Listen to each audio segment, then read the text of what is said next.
kwogera ku bintu nga bisatu ebiyinza okubalemesa nga ndaba bwe babijjawo bajja ttandika okutambula.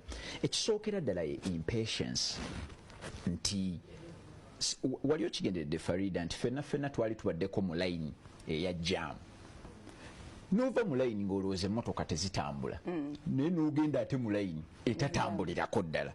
Naye amateeka ag'okuva mu layini gagamba nti buli lw'ova mu layini ow'emabegayo oba omuwadde chance okusembera, kyokka ggwe wano wodda ziyinza obutatambulira ddala.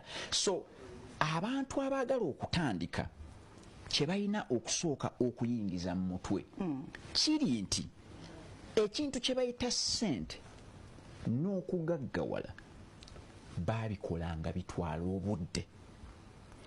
Teriiyo, toyinza kubeera nga olina okupapirira ate nga bw'oyagala ne ssente.